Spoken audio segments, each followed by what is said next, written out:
शाम का वक्त था और सड़क पर घर लौटने वालों का रेला लगा था। इन्हीं के बीच क्लर्क जमील भी अपनी कार से घर जा रहा था। बगल वाली सीट पर उसकी पत्नी थी और पीछे बच्चे अपनी ही बातों में मशगूल थे। माहौल खुशहाल था और किसी को अंदाजा तक नहीं था कि यह सफ़र उनकी ज़िंदगी का सबसे डरावना मोड़ साबित होने वाला है। रास्ते में एक बाइक धीमी रफ्तार में चल रही थी। जमील ने उसे ओवरटेक करने की कोशिश की।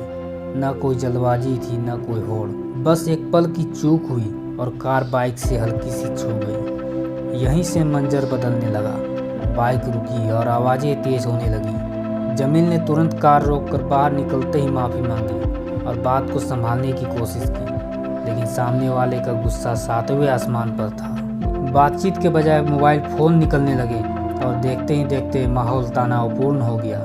जमील को अनहोनी का एहसास हुआ तो उसने समझदारी दिखाते हुए कार आगे बढ़ा दी, मगर गुस्सा शांत होने के बजाय पीछा करने लगा।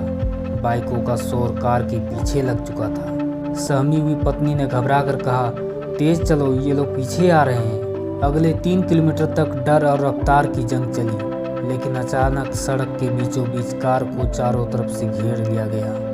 अगले 3 किलोमीटर तक डर और रफ्तार की जंग चली, लेकिन अचानक सड़क के बीचों बीच कार को चारों तरफ से घेर लिया गया। जमील को जबरन बाहर खींचा गया और बेरहमी का वो दौर शुरू हुआ जिसकी कल्पना भी मुश्किल थी। अंदर बैठे बच्चे रो रहे थे और पत्नी बाहर आकर हमलावरों के पैरों में गिर पड़ रही। वह गिड़गिड़ाती रही, मेरे बच्चों का वास्ता, इन्हें छोड़ दो, गलती हो गई। मगर उस भीड़ पर न बच्चों की चीखों का असर हुआ न एक पत्नी की बेबसी का। करीब आधे घंटे तक जमील पर लात घूंसे बरसते रहे। जब तक भीड़ का दिल भरा तब तक बहुत देर हो चुकी थी।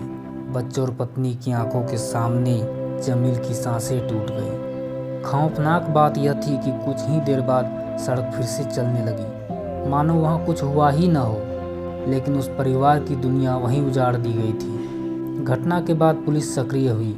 मुख्य आरोपी कलीम को जब पकड़ने की कोशिश की गई तो उसने पुलिस पर ही गोलियां चला दी। सिपाही Mohammad Tariq bulletproof jacket के कारण बच गया और मुठभेड़ के बाद कलीम के पैर में गोली लगी और वह पकड़ा गया। यह कहानी भले ही काल्पनिक हो, लेकिन इसका कड़वा सच हमारी सड़कों पर हर रोज़ दिखता है। इसलिए निवेदन है, सड़क पर संयम बरतें। आपकी थोड़ी सी जल्दबाजी किसी के पूरे जीवन की हानि बन सकता है।